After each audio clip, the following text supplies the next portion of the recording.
que el cerebro, mientras más pequeños estamos, pues las conexiones cerebrales son más rápidas, digamos, o pueden hacer mayores conexiones cerebrales, podemos aprender más rápido. No quiere decir que sí, o sea, que tú o que yo no podamos aprender ahora nuevas habilidades. Pero el primer año de vida de un bebé es clave, ¿no? O sea, los primeros 5, pero el primer año es así súper clave.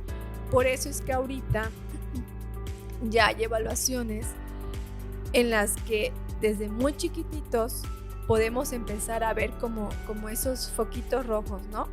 Foquitos rojos. Y si tenemos un cierto número de foquitos rojos, entonces es momento de canalizar a quien tengamos que canalizar.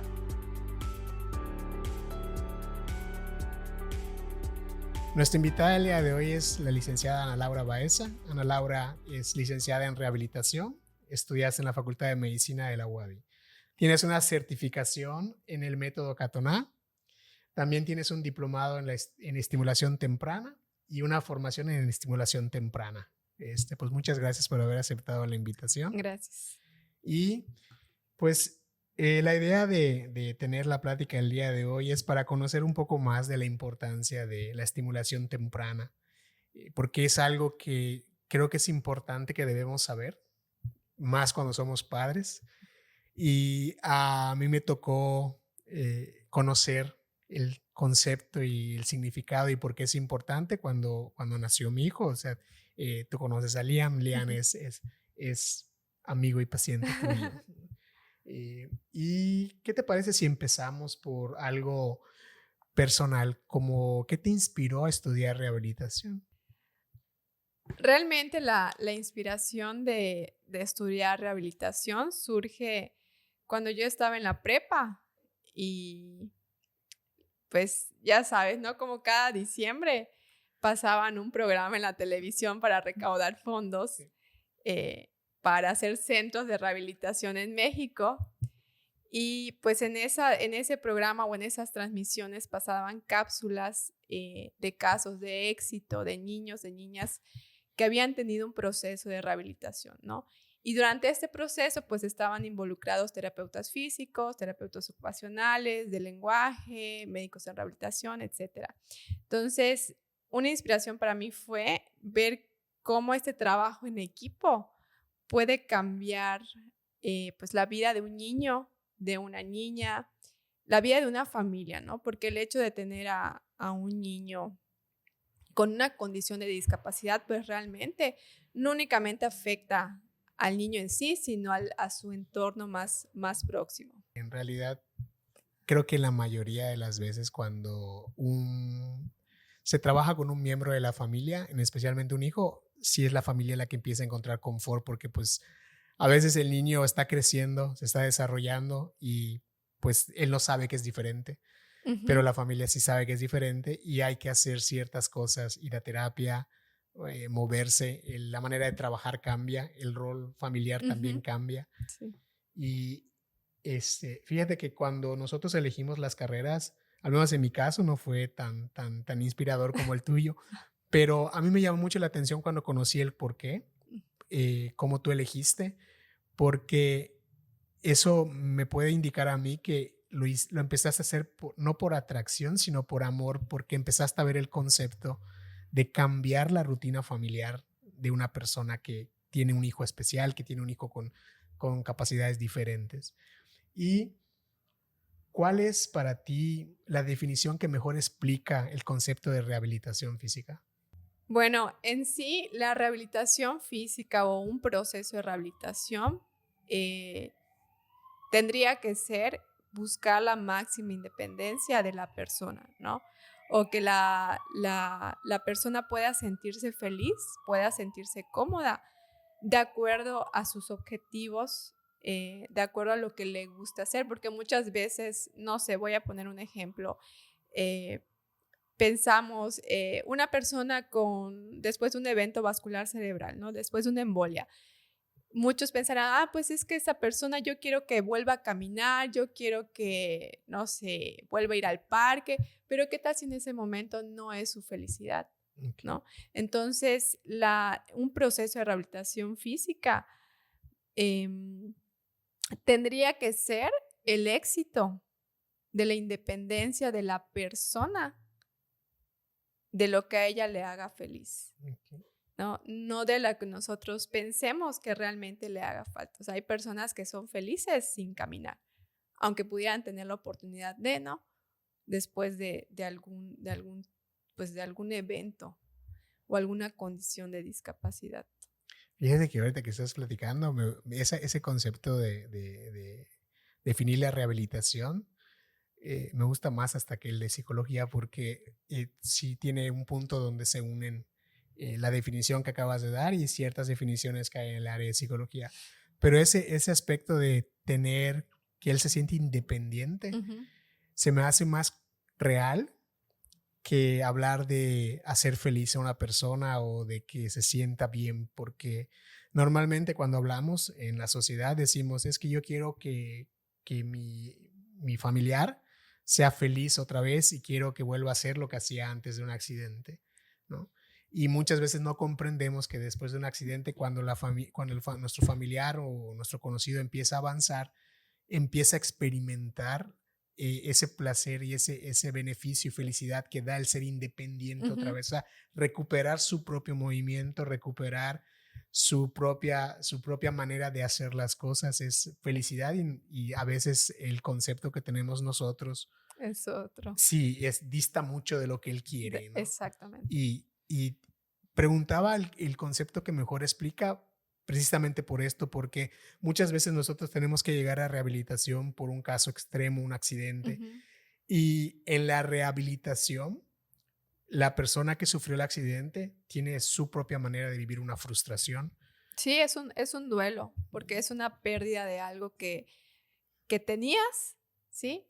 Y en ese momento, pues ya no lo tienes y va a tener que ser un proceso o para recuperarlo o para adaptarte de una nueva manera a hacer algo. Y lo importante es conocerlo de esta forma porque yo digo, a lo mejor yo puedo traer a un familiar mío, puedo traer a Ujú, mi hijo, puedo traer a mi hermano, puedo traer a mi pareja. Y yo quiero que vuelva a ser como era antes del accidente ujú, o como era antes de tener una fractura. Y yo no me daría cuenta de que yo mismo puedo ser el que está boicoteando el avance de la persona, porque al momento de yo darme cuenta que no vuelve a ser perfecto o vuelve a hacer ujú. movimientos como antes, yo puedo pensar que no se está esforzando, le puedo empezar a exigir que se esfuerce más, y lo que estoy haciendo como familiar o una persona cercana es estar como deteniendo los avances que él puede disfrutar. Ujú. Porque yo he visto en videos y he visto en vivo gente que se recupera de una lesión y dice, no, no manches, ya puedo caminar otra vez. Y yo lo veo y dices, pero todavía arrastras el pie, pero hace, Sí, hace un mes no podía yo hacer ni claro, esto, no me podía yo ni levantar por mi sí. propia fuerza.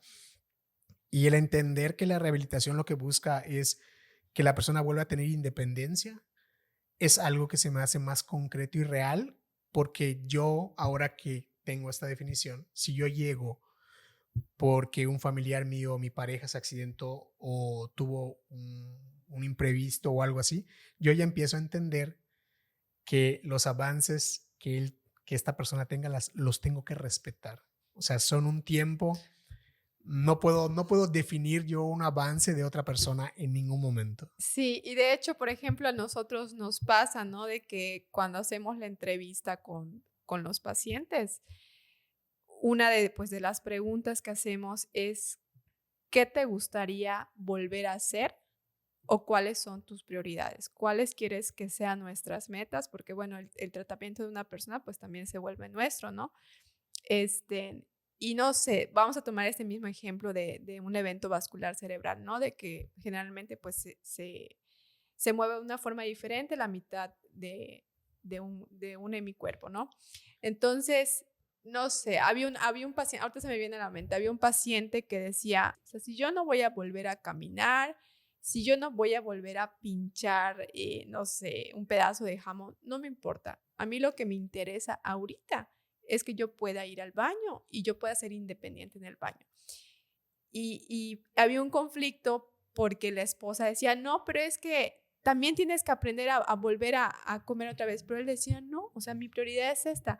Entonces, debemos nosotros como profesionales respetar esta parte del paciente, ¿no? Muchas veces la familia quiere una cosa, pero el paciente ya no es una prioridad para él, ¿no? Entonces debemos de respetar las decisiones primeramente del paciente. Eso que acabas de explicar, ahí pasa algo muy parecido cuando damos terapia en psicología. Ujú, En la terapia, en el acompañamiento psicológico, a veces llega gente y viene o sea, te trae, como decimos comúnmente, a alguien a ujú, consultar. Vamos a hablar del caso de los adolescentes, que normalmente el papá o la mamá o ambos entran con él a las ujú, consultas, como si fuera, o sea, un círculo de acompañamiento familiar. ok.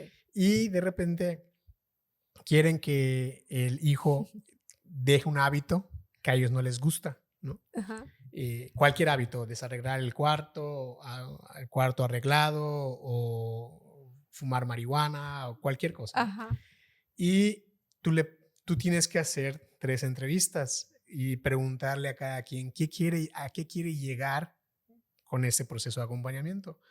Lo normal es que al principio te empiecen a decir, o sea, te sientas con el papá y le preguntas, ¿qué le acusar. gustaría obtener? ¿Cómo cree usted que esto estaría funcionando? ¿A qué Mm, punto, a qué meta debemos llegar? Y te dice, es que quiero que mi hijo arregle el cuarto. No, no, no, usted. O sea, ¿a qué meta quiere llegar? A comprender que su hijo tiene sus tiempos, a tener un poco más de firmeza en los límites, pero tiene que ser de usted. Cuando logran ellos entender eso y te contestan el cuestionario, sucede algo. Y como terapeuta te das cuenta que sí puedes llegar a la meta que los papás quieren, ¿no? Pero les tienes que dar metas a corto plazo ujú, al hijo. Entonces, un decir, yo quiero que los papás quieren que el niño abandone el uso de la marihuana ujú, porque no le está siendo funcional o que arregle el cuarto. ujú, Entonces, en terapia yo me empiezo a dar cuenta que él sí puede hacer muchas cosas, pero primero tiene que comprender por qué. Y antes de lograr, no sé, arreglar el cuarto, primero tiene que empezar a arreglar la mochila de la escuela, ¿no? Entonces, esos pequeños pasos es lo que nos indica como terapeutas si va a poder con un compromiso más grande o de plano ujú, no le interesa. Entonces, ahora que me lo acabas de explicar, es muy común cuando tratamos con seres humanos y vienen en colectivo, vienen en familia, que piensen que si la persona no está interesada en una meta que tiene la otra ujú, persona, pues el consultante viene y tiene una meta. No necesito aprender a picar la comida. ujú, Yo quiero ser independiente a la hora de bañarme, a la hora de ir al baño, para no molestar, ¿no? Porque es mi intimidad. O sea, todos los seres humanos tenemos una intimidad en el baño. En cambio, comer, pues lo puedo hacer con la mano, lo puedo hacer, ¿no? Y la contraparte, como por ejemplo los papás pueden pensar, no le está echando ganas. O ¿por qué eres mediocre? ¿Por qué hasta ahí sí puedes aprender más? Sí, a lo mejor sí, pero no es mi interés. claro. Y en terapia, en terapia psicológica, eso es a veces es muy difícil porque hay un momento que tienes que ser directo con los papás, decirles, ¿sabe qué? Pues es que por ahora no lo va a hacer. Pero es que yo quiero que sí, pero a lo mejor tiene que experimentar o tiene que vivir algo. Estábamos hablando de un caso donde todo va de manera natural, no hay nada, no hay agravantes, no hay nada que provoque una emergencia para hacer Mm, una intervención en crisis. Pero eso que acabas de decir es importante porque en la terapia psicológica creo que la gente sabe a lo que le tira cuando entra en familia, pero cuando empiezan a pensar que su familiar no quiere avanzar porque ya se rindió, a veces no va por ahí, a no, veces tiene que entender que la persona está pasando por un duelo, sí. una batalla interna de decir, no puedo mover el cuerpo como lo movía antes, no tengo independencia, tengo que pedir ayuda para todos. Creo que hay algo que a todos nosotros nos frena el hecho de empezar a crecer y decir, y yo cuando esté grande voy a tener que pedirle a mi hijo que me suba una escalera o que me baje en esto. Ujú, Entonces es lo mismo que pasa cuando la persona tiene un accidente y llega a tener un proceso de rehabilitación. A veces cuando platico con la gente me empieza a asombrar cómo las carreras y las profesiones son muy similares en varios aspectos, como el hecho de tener que, ok, el paciente o el consultante eres tú, pero también hay un trabajo que hacer con la persona que acompaña, Claro, con la porque familia. de ella depende si él disfruta su avance o si avanza y se siente bien y con un comentario de la persona que espera algo más grande, no un avance diferente, le da para abajo y en lugar de avanzar se estanca o retrocede o ya no quiere regresar. Porque hay gente que a veces no regresa a consultar con cualquier profesional, no porque no quiera seguir avanzando, sino porque tiene alguien en su casa que está presionando, Sí, presionando. que no reconoce los logros, ¿no? De la rehabilitación, ¿cuál fue la rama que más te apasionó y por qué? O sea, sí, ya escuchamos la parte donde cómo te enamoras del proceso en el Teletón, pero cuando entras a la carrera, ¿cómo reafirmas ese gusto? ¿Cómo empiezas a sentir, cómo vives la pasión ya que estás en la escuela? Yo creo que empecé a reafirmar como tal que quería o sea, seguir esta línea del área infantil cuando empiezo a tener contacto con, pues, con pacientes reales, ¿no? A observar a mis maestros, a mis maestras, y más particularmente me terminé de enamorar cuando empecé a trabajar, ¿no? Yo a la semana que salí o sea, tuve mi graduación y a la semana ya estaba trabajando en una C para niños, niñas y jóvenes con múltiples discapacidad. Entonces, digamos que mi mentora eh, es una terapeuta Bobat y ella me enseñó mucho, ¿no? Mucho, mucho, mucho. Aprendes mucho más, pues, estando en un escenario real, con personas reales, con familias reales. Eh, Allá fue cuando terminé de enamorarme y seguí, o sea, reafirmé y seguí esa línea. Entonces, desde eso, pues, sigo teniendo, pues, la formación en el área infantil. Me gusta mucho, mucho el área neurológica, la parte de integración sensorial, que no es como tal parte de fisioterapia este, pediátrica, es parte de terapia ocupacional, pero también la terapia ocupacional es parte de un proceso de rehabilitación. Entonces, te podría decir que las dos áreas que más me apasionan específicamente es la parte de integración sensorial y la parte de evaluación en neonatos. La parte esa de integración, ¿qué es lo que te gusta de cuando la empiezas a descubrir, la empiezas a Ujú. estudiar o ya estás en el campo real? ¿Qué es lo que te empieza a gustar? Lo que me gusta es que cuando hay un buen diagnóstico, la terapia es muy divertida, ves inmediatamente los cambios y no únicamente en esta parte sensorial, sino que en la parte conductual, ¿no? Mucho, mucho de la terapia de integración sensorial se maneja en niños, en niñas con un diagnóstico de TEA, de autismo. Ok. Entonces, bueno, tú conoces un poco, mucho sobre el tema y las características de una persona con TEA, ¿no? Y parte de esto es la conducta, ¿no? Pero muchas veces estas conductas que se desatan es porque no hay una buena organización en la parte sensorial. Entonces, cómo toda esta magia de la terapia influye en la conducta, influye en las relaciones sociales, influye a la hora de ir a la escuela, influye a la hora de comer, influye en todos los aspectos de la vida. Si nosotros no estamos organizados sensorialmente, seríamos personas que pues no podríamos funcionar en todos los ámbitos de la vida. Y digo, te voy a dar un ejemplo como para aterrizar un poco esta parte sensorial. Este, ahorita se me viene a la mente en diciembre justamente, que ya ves que hay como muchos cohetes por esto Sí. de la Virgen y los antorchistas y shalala. Estaba yo trabajando con un niño con características con TEA de 8 años. ¿Y qué fue lo que pasó? Que él percibió, yo no lo percibí porque, digamos, yo soy una persona organizada sensorialmente, pero él no. Entonces él empezó a percibir los ruidos y yo estaba trabajando con él y él empieza a taparse los oídos, empieza a balancearse, empieza a apretar los ojos, la mandíbula, empieza a gritar. Es un niño no verbal, o sea, no habla, pero pues sí expresa, sí comunica. Y yo dije, ¿qué pasa? Entonces en ese momento dije, a ver, ¿qué se descontroló de este ambiente? ¿No? Porque generalmente pasa eso cuando algo, digamos, se sale de lo cotidiano. Y como a los 2 minutos empiezan a pasar los antorchistas. No tengo nada en contra de los Sí. antorchistas, ¿no? Pero pues es el ejemplo. Los cohetes, que las porras, la gente hablando.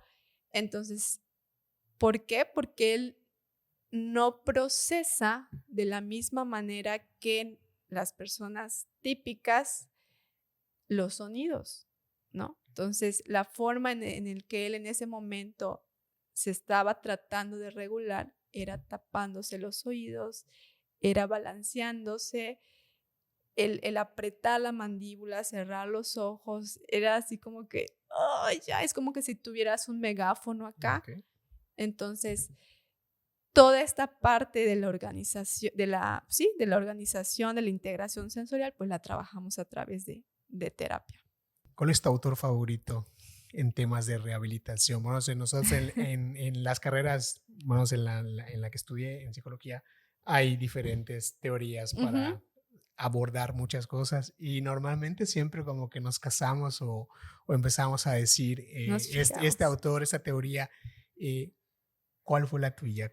¿Cuál fue tu autor o una teoría que dijeras, Ujú. esta me convence? Pues fíjate que lo que acabamos de hablar, ¿no? Es autora, bueno, tengo realmente dos. Este, esta autora que es la que propone la teoría de la integración sensorial es Jean Ayres. Era una terapeuta ocupacional estadounidense, ya murió, o sea, digamos que su apogeo estuvo en los años 60, 70, 80.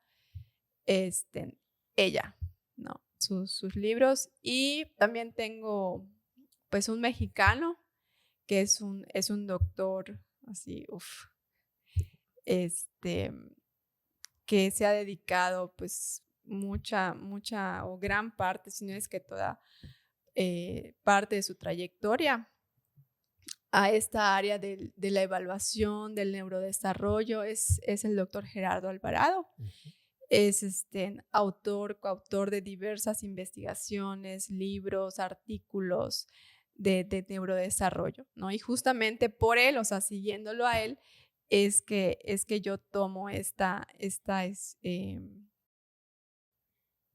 estudio del método Cátona, ¿no? Que es un método de neurohabilitación y neurorehabilitación, en donde evaluamos a bebés desde una semana de nacidos hasta los 4 meses, ¿no? Entonces, a través de este método, este, podemos observar movimientos elementales complejos. Y me apasiona mucho y reconozco al doctor Gerardo Alvarado porque digo, wow, o sea, él directamente fue discípulo del doctor Cátona. Entonces, la verdad es que admiro mucho todo el trabajo que él hace.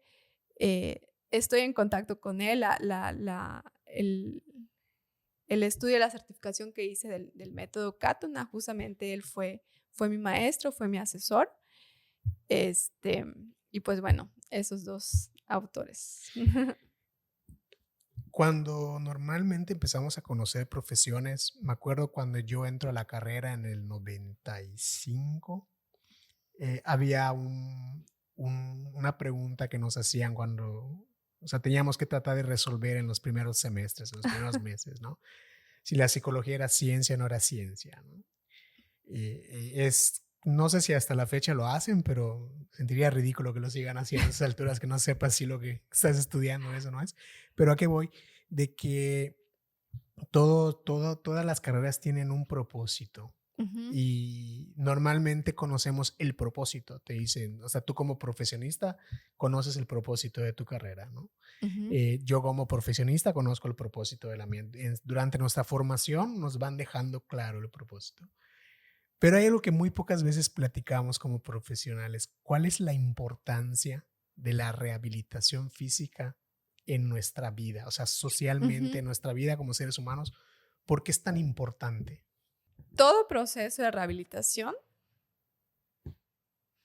tiene que ver con el movimiento, ¿no? Y si partimos desde esto, el movimiento, ¿qué es lo que hace? Que oxigena, ayuda a oxigenar nuestras células. Si nuestras células están bien oxigenadas, pues nuestro funcionamiento es mejor, ¿no? O por lo menos la teoría dice que puedes llegar a tener una mejor calidad de vida. Entonces, yo creo que la importancia del movimiento, que te digo, lo vemos en todos los procesos de rehabilitación. Yo no conozco un proceso de rehabilitación en que te quedes quieto y pum, ya sanaste. No, no es así. Digo, usamos medios físicos, sí, pero no únicamente con medios físicos las personas sanan y ya está. Tiene que haber movimiento. Entonces, pues en el área, por ejemplo, si lo pensamos como a los últimos años de vida o en adultos mayores, es más probable que un adulto mayor que desde joven hizo movimiento, algún tipo de actividad física o simplemente salió a caminar o tenía hábitos ya como tal de hacer ejercicio, ¿no? En gimnasio, en alguna disciplina en general, es más probable que cuando pues tú seas mayor, tu calidad de vida sea mejor por este movimiento que has tenido, ¿no? Entonces, todo esto tiene que ver con la parte de rehabilitación física, el movimiento en sí. Y en todas las áreas, o sea, lo vas a ver, por ejemplo, para trabajar con un deportista, qué es lo que sea, digo, no es mi área, pero puedo decir a grandes rasgos lo que se hace, ¿no?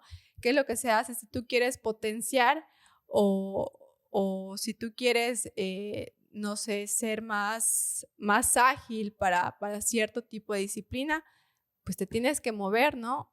O tienes que dosificar el movimiento, no nada más te quedas así o haces 10 repeticiones. Y todo esto es tan bonito y es toda una ciencia porque lo que a ti te sirve, a lo mejor para mí no es lo mejor, no es lo más óptimo, ¿no? Entonces, también de acuerdo a las condiciones de cada persona, es que vamos dosificando. Aunque tú tengas la misma edad que yo, aunque, por ejemplo, yo sea hombre, tú hombre, hayamos ido a la misma escuela, pero tenemos diferentes necesidades. Entonces, dosificamos también de acuerdo a cada persona el movimiento. Y sobre la misma línea, hablando de la importancia de la rehabilitación, ¿cuál es la importancia de la estimulación temprana en la vida de un niño? Bueno, la estimulación temprana, yo creo que todas las mamás, todos los papás, inconscientemente, la hacemos diario con nuestros hijos, con nuestras hijas, ¿no? ¿Qué es a lo mejor lo que hace la diferencia? La calidad, por decirlo así, de la estimulación que le demos a nuestros bebés, pues los primeros años de vida, ¿no? Porque el simple hecho de que un bebé pueda ver el ventilador girando, o sea, allá estimulas el sistema visual, ¿no? Y tú como papá o como mamá no estás haciendo nada, pero hay un ventilador girando y eso estimula la parte visual, por decir. El hecho de que tú abraces a tu bebé y le des palmaditas, bueno, estás estimulando la parte táctil propioceptiva, ¿no? El hecho de que tú le cantes a tu bebé o el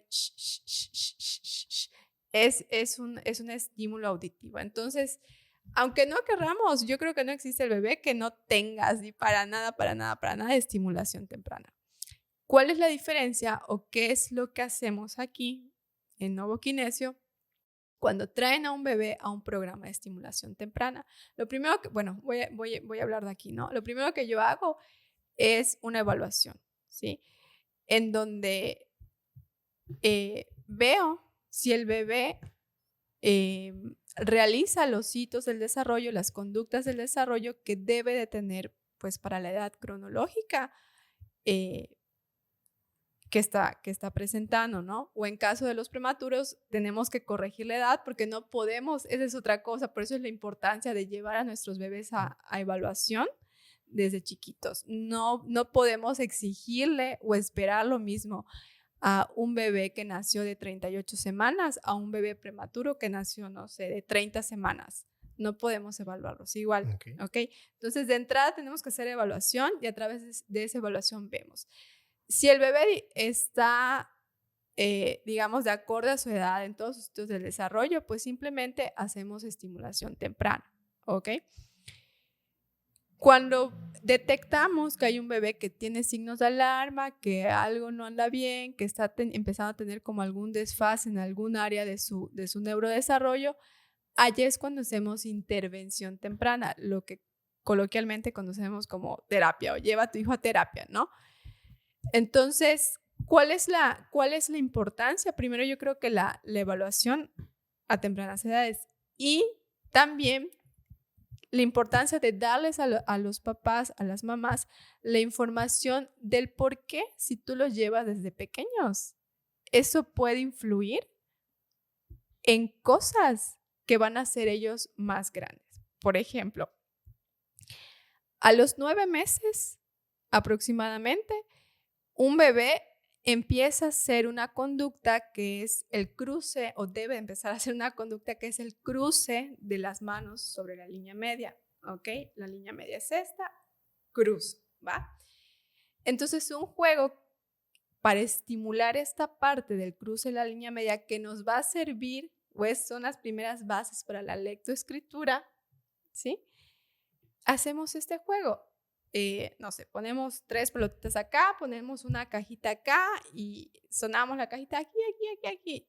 Y el bebé tiene que agarrar con una manita y va a insertar en la cajita. Entonces, allí estamos estimulando, fíjate, esta habilidad, esta conducta que nos va a servir para la lectoescritura, o sea, cuando el bebé tenga 6, 7 años. Pero estamos sentando bien unas bases. O, por ejemplo, el gateo, que es tan importante, es como una de las primeras bases para que los niños puedan potenciar algún tipo de deporte en particular. Yo, por ejemplo, yo no gateé, y así ha coincidido, ¿no? De repente de que platicando con personas, no gateaste, o le pregunto, o veo que es un poco tosca motrizmente, oye, ¿gateaste? Oye, tu hijo de 5 años como que no coordina bien, ¿gateó? No gateó. Entonces, el gateo es una parte importante para la coordinación, pues, de ambos hemisferios. ¿Y esto cómo se va a ver reflejado? Por ejemplo, si quiero que mi hijo juegue básquetbol, el hecho de tener que calcular una distancia para agarrar un balón y tirarlo hacia una dirección, y tú tuviste la base del gateo, seguramente, pues, va a ser un niño que va a ser más hábil motrizmente, ¿sí? Si tuvo una buena base, pero si no tuvo una buena base, sí, seguramente va a poder jugar algún deporte, va a poder hacer lo que quiera, pero le va a costar un poco más el poder entrenar o el poder potenciar esta parte. Entonces, de allá es la importancia de la estimulación temprana. Que mencionabas el ejemplo de gatear. Uh-huh. Yo conocí un papá que no dejaba que su hijo gateara porque se iba a ensuciar. Ajá. Y luego venía el por qué tardó tanto tiempo en caminar. Uh-huh. Y cuando estoy en la carrera y empiezo a ver la psicología del desarrollo en el ser humano, pues tenemos ciertos puntos donde tocamos la importancia de que debes hacer esto primero, debes experimentar esta situación y esta habilidad primero para desarrollar otras. Sí. Y ese papá era mi papá. Entonces resulta que yo empiezo a caminar ya un ¿Y poco. ese niño eras tú? Sí, ese niño. Empiezo a caminar Ajá. más tarde de lo esperado. Ajá. Y un pediatra, te estoy hablando de 1976, Ajá. 1977, le dice a mi mamá, pues señora, ¿cómo quiere que siga camine si no dejan gatear? Entonces ya, pues ahora que se ensucie, ¿no? Sí, esta parte de, sí me pasa acá de repente, ¿no? De la deprivación sensorial, de, oye, mi hijo me llegó hace como un mes, una nena de año y un mes, y la mamá y el papá vinieron los dos, porque generalmente viene la mamá, pero la importancia de que también esté este papá, ¿no? Y trato yo de involucrarlos a los dos en los programas. Vinieron y preocupados porque la nena tenía en ese momento 1 año y 1 mes y no caminaba, no gateaba. Le cuesta mucho trabajo rodarse, girarse. Y la mamá decía, es que yo quiero que camine. Porque yo les pregunto, bueno, ¿por qué al final de toda la entrevista, los antecedentes, yo les pregunto, bueno, ¿por qué me vienen a visitar? ¿Qué necesitan? ¿Cómo yo les puedo ayudar? Y es que yo quiero que mi hija camine. Entonces allá yo les explico, sí, o sea, yo puedo ayudarte a que tu hija camine, pero el neurodesarrollo es un proceso, como tú bien dices, ¿no? Primero levantamos la cabeza, nos arrastramos, nos giramos, gateamos, nos hincamos, nos paramos y caminamos. Pero la mamá desesperada me decía, pero es que yo ya quiero que camine porque hay niños de su edad de que ya están caminando. Y yo le decía, sí, pero debemos respetar el neurodesarrollo. O sea, no es que ella no pueda caminar, sí, si quieres, ahorita hacemos que camine, ¿no? Pero lo ideal, pues es que ella tenga todo este proceso, ¿no?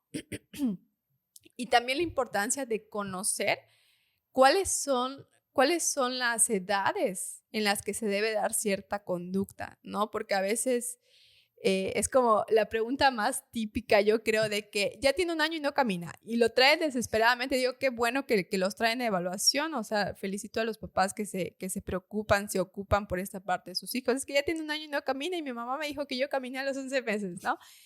Entonces les explico, les doy la información. Mira, un bebé debe de caminar o sea, esperamos que camine entre los 12 y los 18 meses, ¿no? Entonces hay niños que caminan sí a los 11 meses, sí, y hay niños que caminan a los 15 meses y ambos están en lo correcto, ¿no? Está bien. Ahora, ¿cuándo hay que preocuparnos?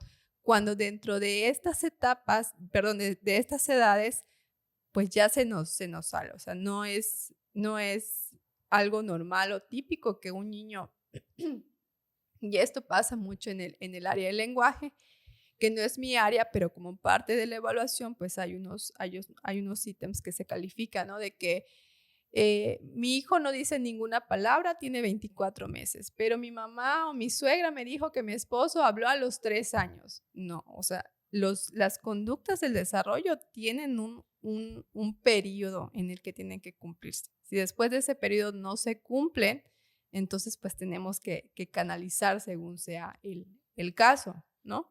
Entonces ya nos alargamos, esa es la importancia de la estimulación temprana. Está bien, hay que alargar. Mencionaste algo que me llamó la atención en el ejercitar y practicar la habilidad del cruce de la línea media. Ese movimiento prepara al niño o le da una base para la lectoescritura. Sí. ¿Qué tan cierto es el mito de el hecho de caminar y hablar? Yo me imagino que, no sé si lo has escuchado muchas veces con gente que llega a consultar, porque hay algo de conocimiento popular de que si el niño camina, no habla, ¿no? ¿Qué tan cierto es? Yo creo que es un mito, ¿no? Como también he escuchado que si no camina, que le untes huevo en sus rodillas para que camine. Yo creo que es un mito. ¿Por qué? Porque como bien te acabo de decir, las conductas del desarrollo se dan a ciertas edades. Si entre esas edades no se dan, no se desarrollan, entonces algo probablemente pues esté pasando, ¿no? O sea, puede ser por una inmadurez, puede ser por algún daño al sistema nervioso central, puede ser por algo sensorial, puede ser para eso igual nos sirve la entrevista para conocer los antecedentes del embarazo, para conocer si hay alguna enfermedad genética hereditaria. Entonces, toda nuestra entrevista, la evaluación y lo que estamos observando nos ayuda a hacer un análisis para decir, bueno, a lo mejor pudiera ser por una falta de estímulo. Porque, por ejemplo, en el caso que te acabo de decir, generalmente esta nena de 1 año y 1 mes la tenían abrazada, ¿no? Entonces, no es que tenga, pues, algo en el cerebrito, sino que es por una falta de estímulo o es una deprivación del estímulo. Seguramente si lo hubieran bajado en ese momento, perdón, a tener esa oportunidad de moverse, probablemente pues ya estaría gateando, ya estaría empezándose a parar, ¿no? Pero otras veces, pues la historia clínica, la evaluación, la observación, pues nos indican pues que a lo mejor puede haber algo orgánico, algo que no está funcionando bien. Te hago la pregunta porque eh, a veces sucede, no creo que a veces, creo que muchas veces sucede cuando convivimos como seres humanos. En el área de psicología es muy común el autodiagnóstico. Creo que Ajá. los médicos también comprenden esta parte, ¿no? De Ujú. tengo gripa, voy y compro algo Ajá. para mi gripa, ¿no? Sí, Pero no sabes si es infección de la garganta, si es gripa, o sea, me explico, hay el origen. diferentes variables que pueden Ujú. influir en que te pase una gripa, que tengas una gripa. En psicología es muy común, creo que todos los seres humanos hemos escuchado una plática donde alguien dice, es que estoy deprimido, Ah, o terminé una relación y me deprimí, o falleció mi papá y me deprimí. Esos hechos sí te pueden conducir a una depresión, pero ujú, el punto al que yo quiero resaltar es que en la plática te dicen, pues soy una persona que sufre de depresión, o tengo depresión, o soy depresivo, y les ujú, preguntas, ¿tienes un diagnóstico profesional? ujú. Y te dicen no. Pero si tú entras a internet, hay una página donde describe, ¿no? Y con los años de experiencia, cuando empecé a tener gente en consulta y empezaba a platicar con ellos, me empecé a dar cuenta que el autodiagnóstico es muy peligroso, es muy limitante Ujú, y hay cosas que popularmente platicamos. Ahora sí que el conocimiento popular a veces es un impedimento para poder conocer cosas que nos pueden ayudar. ujú. Un decir, si nosotros crecemos pensando que si el niño camina primero, esto va a influir en no hablar, y me quedo con eso, que es algo que se repite de generación en generación. Los libros, hay Sí, cosas que mi bisabuela le enseñó a mi abuela a mi sí. mamá a mí, ¿no? Y es muy importante llegar al área profesional, al área que le compete esa duda. Claro. Si yo falleció un familiar y me siento deprimido, pues lo correcto sería eh, acudir con un profesional porque a lo mejor estoy sufriendo una etapa de duelo. Ujú, Y la etapa de duelo, cuando nosotros sabemos que el duelo es pasajero, que tiene un tiempo, ¿no? claro. te, te quitas el peso de decir, no, no estoy deprimido, o sea, ese Ujú, autodiagnóstico, por eso digo que es peligroso, porque después de un autodiagnóstico, tu vida se va a empezar a alinear y a definir en base a eso. O ujú. sea, imagínate cuando una persona llega a una consulta y le dice, ¿sabes qué? Tenemos que hacerte un examen de tumoración porque hay un probable tumor que puede provocarte cáncer. Toda tu vida va a dar un Sí. cambio solo con esa noticia, ¿no? Y todos los diagnósticos provocan un cambio en nuestra vida. Imagina tener un autodiagnóstico sin que sea acertado y tu vida empieza a desarrollarse en base a lo que crees tener o en base a lo que creo que mi hijo tiene. O sea, yo siento que mi hijo no habla por esto, Ujú, porque mi mamá me dijo que yo hablé sí. a los 11 meses.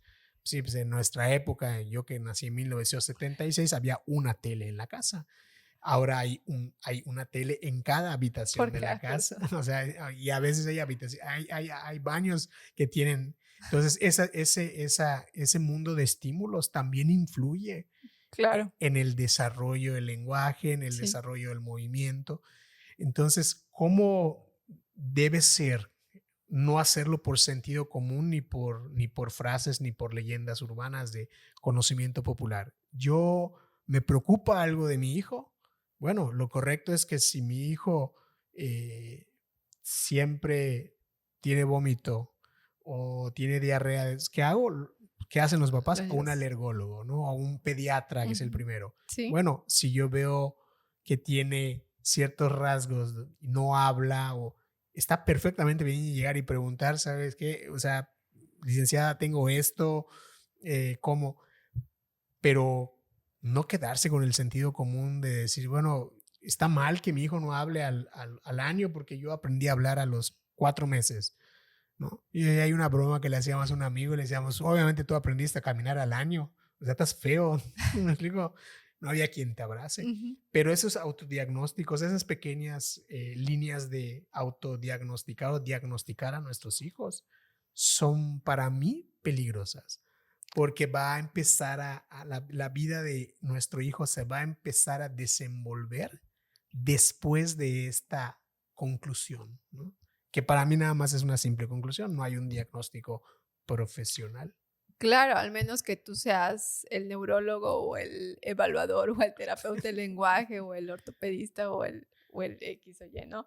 Y también acá, o sea, ahorita que mencionas esta parte, ¿no? De que muchas veces, pues lo voy a decir como es, se pierde tiempo en pensando, ¿será, no será? Vamos a dejar que pase cierto tiempo o si mi mamá ya me dijo que mi hermano y yo y mi vecino y shalá, a esta edad, pero no hay una base y dejamos que pase el tiempo. Entonces, cuando ya es muy evidente, ahora sí, la conducta que el niño está presentando, que podemos observar, es cuando decimos, no, pues siempre sí, pero pues ya pasaron 3 años y son 3 años en los que pues se pudo haber hecho, en el que el cerebro, mientras más pequeños estamos, pues las conexiones cerebrales son más rápidas, digamos, o pueden hacer mayores conexiones cerebrales, podemos aprender más rápido. No quiere decir que sí, o sea, que tú o que yo no podamos aprender ahora nuevas habilidades. Pero el primer año de vida de un bebé es clave, ¿no? O sea, los primeros 5, pero el primer año es así súper clave. Por eso es que ahorita ya hay evaluaciones en las que desde muy chiquititos podemos empezar a ver como esos foquitos rojos, ¿no? Foquitos rojos, foquitos rojos. Y si tenemos un cierto número de foquitos rojos, entonces es momento de canalizar a quien tengamos que canalizar, ¿no? Al neurólogo, al terapeuta del lenguaje, o sea, bueno, muy chiquitos no. Generalmente es al neurólogo. Bueno, en mi área generalmente cuando veo signos de alarma es porque hay que encaminarlos hacia el neurólogo. Entonces, por eso la importancia de la evaluación, de hacer una visita desde muy chiquititos para no después lamentarnos de que ya pasó mucho tiempo. La estimulación temprana puede influir en que mi hijo sea o tenga mejores bases para practicar un deporte.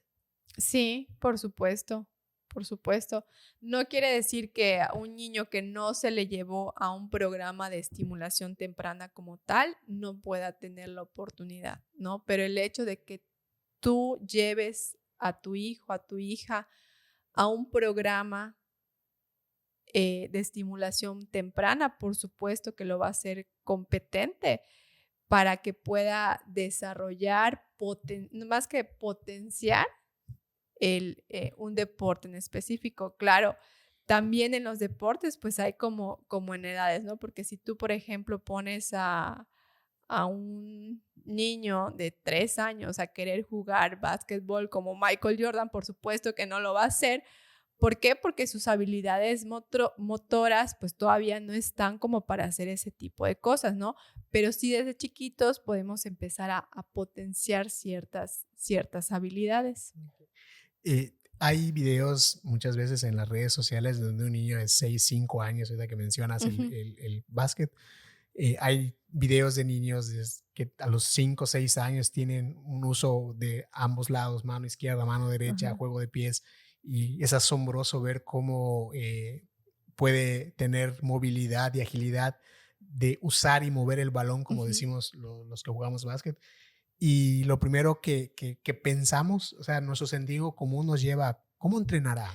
Yo quiero su Ajá. receta. Luego empieza a cambiar todo cuando empiezas a conocer historias como la de los futbolistas, Messi, que era Ujú. una persona que no desarrollaba físicamente como sus compañeros Sí. porque es más bajo, y empiezan las etiquetas, ¿no? Como es más bajo, le va a costar más trabajo, no va a destacar, ¿para qué lo traen a la escuela? porque ellos, los equipos como el Real Madrid, Barcelona, tienen escuelas donde tú como papá vas y inscribes a tu hijo desde los 3 4 Ujú. años y empiezan a formarlos, a formarlos, a formarlos. Y el sentido común a veces nos dice que únicamente entrenan fútbol. No, no, no, no. Hay que sentarlas. O sea, no es que le des al niño una pelota y ya te va a armar Okey. todo el show, el espectáculo, como en este caso, no sé, Messi. Es Hay que empezar con las bases, ¿no? Como esto que te comentaba, ¿no? Del cruce de la línea media. Hay que empezar con las bases, que parte de las bases, pues los vemos en los primeros 6 años. Sí, porque a veces, en las canchas, cuando nosotros hacemos deportes o Ujú. llevamos a nuestros hijos a hacer deportes, empezamos a desear que sean muy buenos en algo, Sí. pero nunca nos preocupamos por la raíz, por, como bien dices, la base. O sea, no puedo pedirle a mi hijo que sea, que aprenda rápidamente un movimiento Ujú. si lo empezó a hacer a los 7 8 años, ¿no? Tal vez lo que yo debería hacer es agarrarlo a esa edad y buscar un profesional en rehabilitación física y que me diga cómo él puede obtener una mejora de movimiento. Sí. Porque, por ejemplo, pasa algo en las escuelas de deporte local. Hay escuelas donde, en las escuelas de básquet que conozco, te aceptan un niño de 4 años. Ah, Eh, Hay escuelas de fútbol donde empiezan 4 5 sí. años, a veces agarran uno de 3 porque físicamente ya es más alto, Ujú. ¿no? Ya se puede concentrar en ciertas cosas. Lo primero que pasa es que tanto el papá y a veces el entrenador no comprenden que el primer contacto del niño al deporte es lúdico, o sea, Sí, es sí, por juego. supuesto, a los 3 4 años todo es tendría que ser Ajá, juego. o sea, yo voy a llevar a mi hijo a los 3 4 años, vamos a poner a los 4 5 años, a una escuela de básquet, no para que aprenda el reglamento de un partido, sino para que tenga contacto con el balón, para que pueda hacer, tener relaciones con otros niños, empezar Sí, a crear sí, el colectivo, empezar a sí. fomentar, ¿no? Esa camaradería en equipo. Y es lúdico, es de juego. Pero vamos a suponer que el entrenador sabe y le explica al papá, Ujú. pero al punto donde no llegan es que el entrenador le pida al papá, Ajá. por ejemplo, llega un niño de 2 años y yo llego y le digo al entrenador, fíjate, tengo un hijo de 2 años y quiero que empiece a entrenar básquet. ¿A qué edad es adecuada? Y te dicen, pues a los 4 o 5, cuando el niño ya tenga un poco, o no necesariamente la edad, pero que el niño ya tenga la cualidad de empezar a concentrarse, Ujú. a que sí es un juego, pero vamos a hacer ciertas estructuras durante la tarde del entrenamiento. Y ya.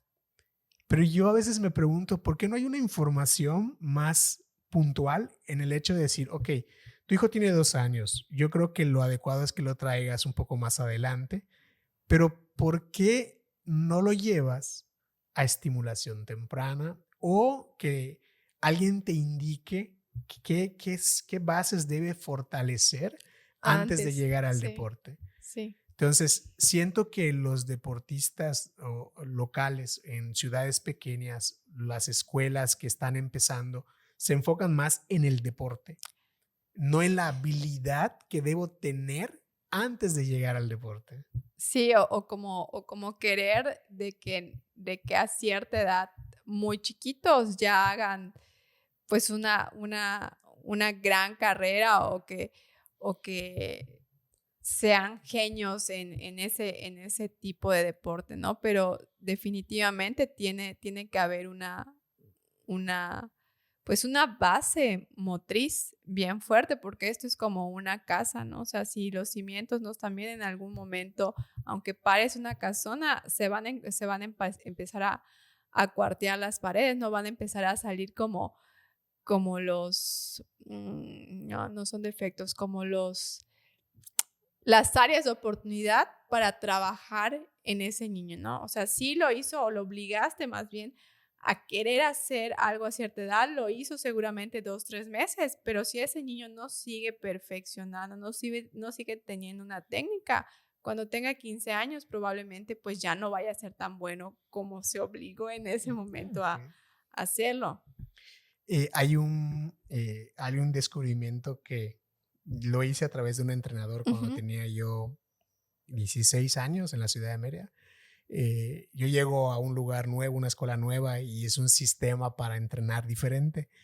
Y me acuerdo que él nos enfilaba, haz de cuenta, decían, sacaban en la escuela, ponían en el área de avisos, tal día a tal hora empieza el programa de selección para tal deporte. O sea, si querías pertenecer a la selección de fútbol, ibas a la cancha y te probabas. O sea, ujú, todos tenían la oportunidad de inscribirse ujú. y habían pruebas físicas durante una semana, 2 semanas y iban seleccionando ahora sí. O sea, yo venía de una escuela donde la selección del deporte que me gustaba era de amigos y como yo no me llevaba con los que armaban la selección, pues nunca Pues pude no estar, ¿me pudiste, explico? claro.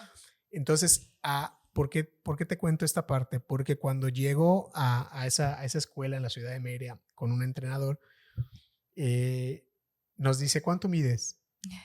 No sé. O sea, ¿cuánto pesas? No sé. O sea, era una pregunta que nos hacía a todos. O sea, estamos enfilados, es el primer Era el día. filtro, Sí, estamos era el como que primer todos filtro. así, en nuestro primer día nos inscribimos y nos dan Sí. la oportunidad a todos. Y nos preguntaba, ¿cuánto mides? No, no sé. Entonces agarraba y te daba una cinta y te decía que te mida el de al lado. Tienes que saber cuánto mides, cuánto pesas. Ok, van a hacer una fila aquí y van a empezar a Ujú, pesarse y son datos que ustedes van a tener. Entonces yo cuando terminábamos lo que hacíamos era le dábamos el papel a él y nos decía, no, no, es algo que tú debes saber. Tú debes estar consciente de tu cuerpo. ujú. Cuánto mides, cuánto pesas. Y nosotros le preguntamos, ¿pero qué tiene que ver eso con el deporte? O sea, porque yo lo que quiero es entrenar el deporte, que veas que tengo habilidades para jugar el deporte. Y me decía, pasa algo muy común en el básquet en nuestro estado y en varias ciudades, ¿no? Tú quieres hacer o quieres de repente en una jugada brincar igual que una persona que tiene un 80, ¿no? Obviamente ese balón está ganado y no lo vas a ganar tú. Pero cuando estás consciente de cuánto mides y cuánto pesas, tú puedes esperar que la persona baje el balón y cuando metes la mano se lo quitas en la parte baja, que es tu área de oportunidad. Ujú, Y empiezas a entender que si eres una persona que es baja en un equipo de gente alta, tienes algo que entrenar. No puedes ser bajo y lento. Puedes ser una persona de baja estatura, pero rápido. Entonces, si tú ves que eres bajo, pero no eres rápido, tú ya sabes que vas a entrenar porque no puedes ganar un salto, pero sí puedes tener un movimiento más rápido que una persona de 1,80 no pueda evitar. O sea, tú mides 1,60, 1,65 y estás compitiendo frente a frente con una persona de 1,80. Tu rapidez es tu ventaja, pero si no sabes cuánto mides, la cuánto. conciencia corporal. Exacto. No tienes tú el dato que te da esa ventaja, ¿no? Y no sientes, o sea, perdón, eso que decías, no conoces tu cuerpo, no únicamente en cuanto a la talla y el peso, pero no conoces tu cuerpo, no conoces esto, conciencia corporal, dónde está cada parte de tu cuerpo, qué tanto tienes que apoyar sin que estés viendo, cómo puedes hacer el movimiento sin que lo veas. Cuando empiezas a dominar esto, entonces empiezas a ser pues más hábil o tienes la oportunidad de ser más hábil en algún tipo de disciplina, ¿no? Como en este caso, pues les comentaba su maestro. Y dices, esto es algo que a nosotros nos lo explicaba un maestro de educación física, no era, en esa época, te estoy hablando, en el 94, era muy raro que alguien estudiara una especialidad Ajá. para coachear equipos, ¿no? O deportes en equipo. Y ahora que tenemos todo este mar de información, que siga habiendo escuelas que se dediquen al deporte a temprana edad, yo creo que deberían tener como argumento decir, ok, tu hijo no tiene la edad para llegar al Ujú, deporte, pero ¿por qué no acudes con un profesional, no sé, un licenciado en rehabilitación física, a estimulación temprana, si tu hijo tiene, antes no ha llegado un año y ujú. estás en la duda de qué deporte o cómo puede ser bueno en el deporte, o a lo mejor si tienes 7 años igual y quieres que juegue, bueno, hay se le puede hacer una valoración para saber cuáles son sus áreas de Las oportunidad. habilidades, claro, que tiene y cuáles de acuerdo al tipo de deporte al que se quiere iniciar hay que potenciar. Exacto. Entonces, porque como tú bien dices, el movimiento es la base de todo. El movimiento es la base de poder tener independencia. Es el movimiento para hacer un deporte.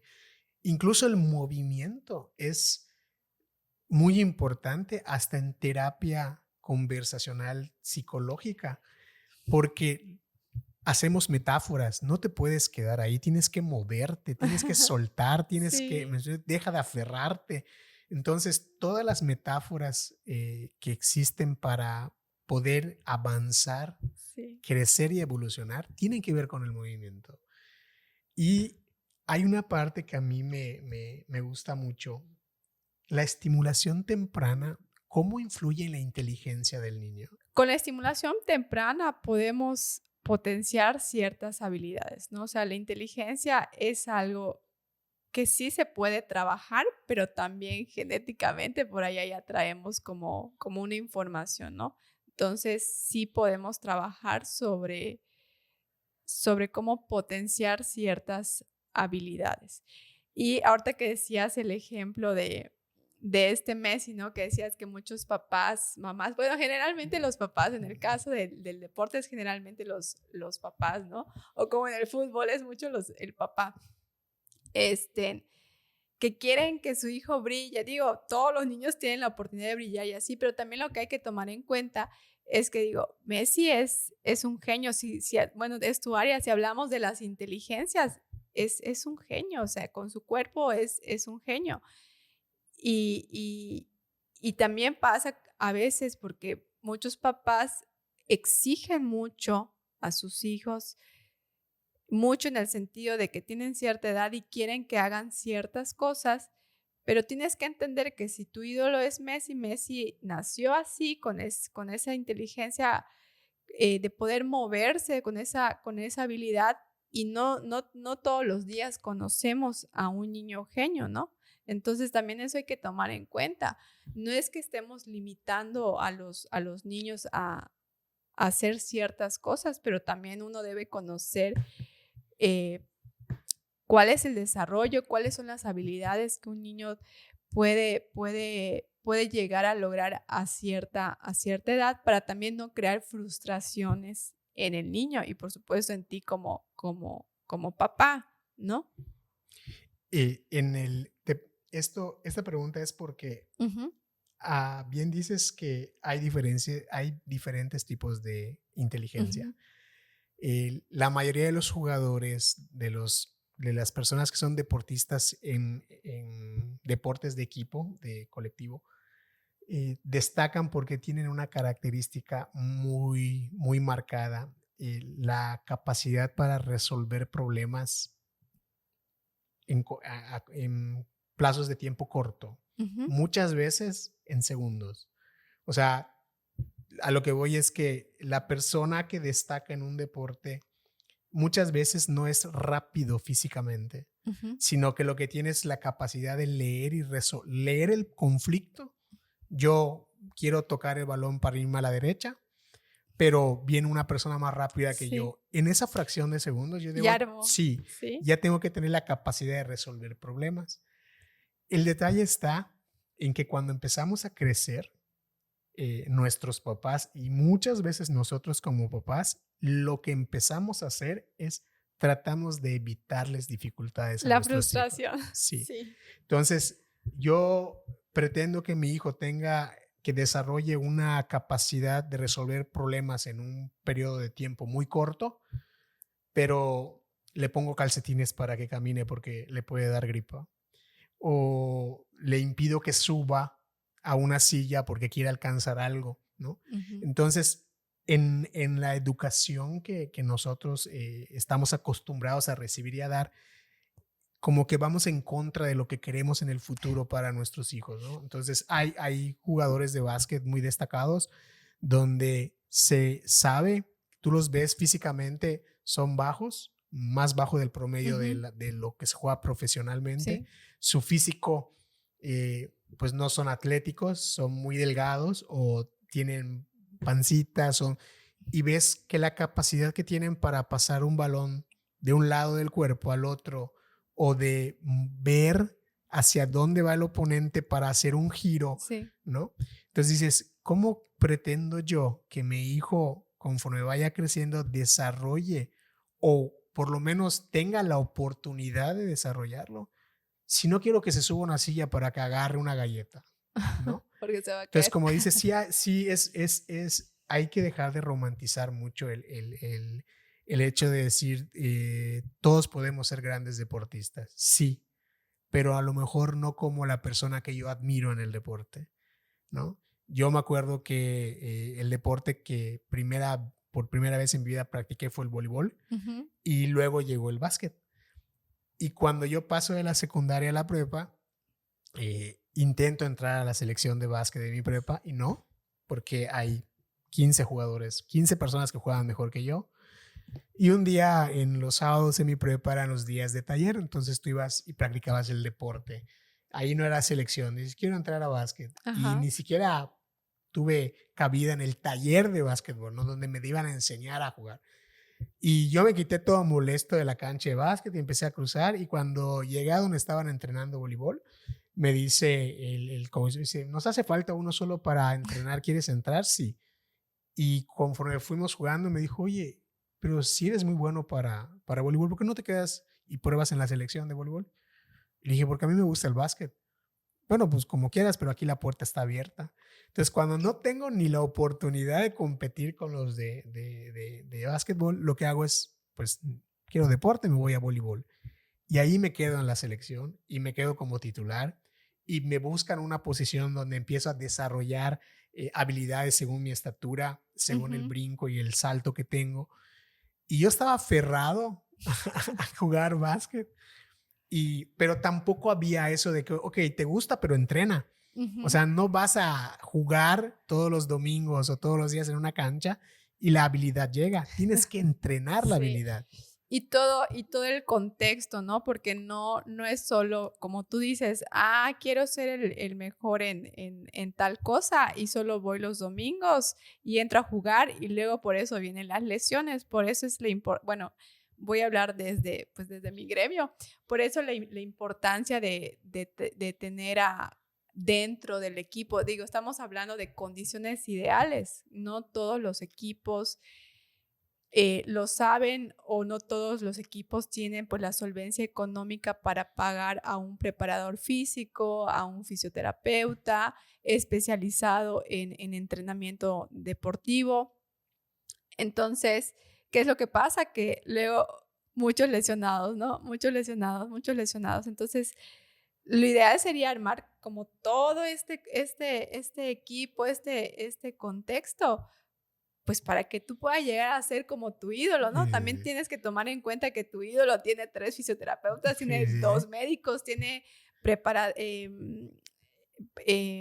psicólogos, porque también la parte emocional, la inteligencia emocional, hablando ahorita del deporte, pues es como crucial a la hora que ya estás ahora sí en la cancha, ¿no? Porque te sale mal una jugada y tú eres la estrella y te frustras, valió lo que queda del Sí, partido. sí. Entonces, también esta parte psicológica es importante en todos los sentidos. Igual para nosotros en la parte del proceso de rehabilitación física, también es muy importante el apoyo que tenemos por parte de psicología hacia nuestros Fíjate pacientes. que cuando estabas hablando hace un momento en las primeras preguntas, dijiste algo de la calidad del estímulo. O Ujú. sea, todos recibimos estímulos. Una vez que la vida de estímulo del niño creo que empieza desde el minuto que nace. Desde la panza de su mamá. Sí, y bueno, a eso, qué bueno que dices. Ahora ya sabemos que desde el vientre de mamá el niño ya recibe estímulos, Claro. pero ¿por qué te hablé de al momento de nacer? Ajá. Porque dijiste que dependiendo de la calidad del estímulo, se sabe si el niño se limita o recibe un beneficio. Ujú, Y eso es una teoría de psicología del desarrollo de ujú, Piaget. ujú, Piaget decía, el niño desde el momento que nace, porque en ese momento todavía no se había descubierto que en el vientre de mamá también está estimulado, Sí, pero la vida estimulante del niño empieza desde el día cero, desde el día que nace, entra a un mundo lleno de estímulos. Entonces, la teoría de él decía, no es que tenga que estar estimulado, es que se debe cuidar la calidad del estímulo que tenga.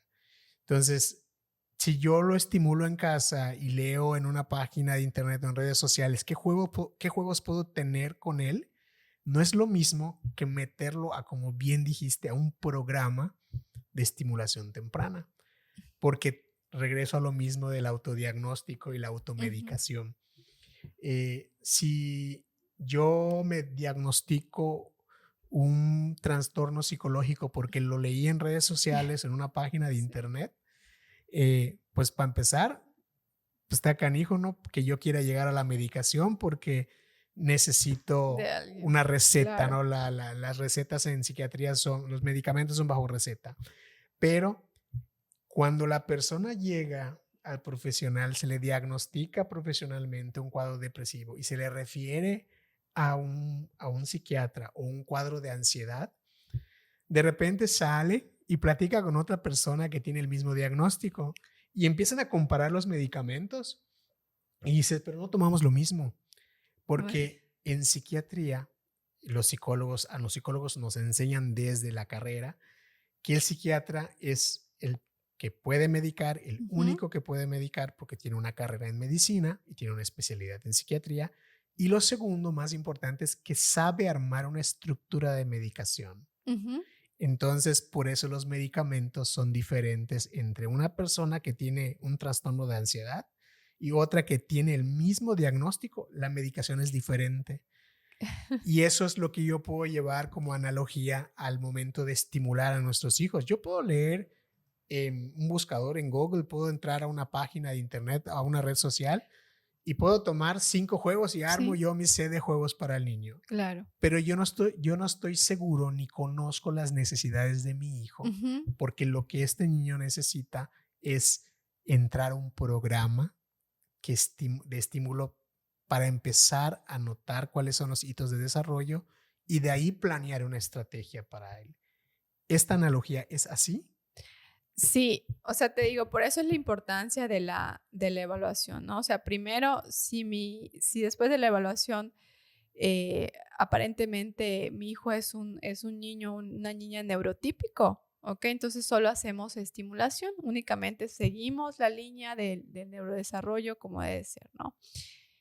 Pero si en mi evaluación sale o puedo observar que hay algo que el niño no está haciendo de la forma que debe de ser para la edad, entonces allá hay que hacer algo más específico, como esta analogía que estás diciendo, ¿no? O sea, sí los dos eh, tienen este diagnóstico, pero el de este niño por qué es y el de este Okay. niño por qué es, ¿no?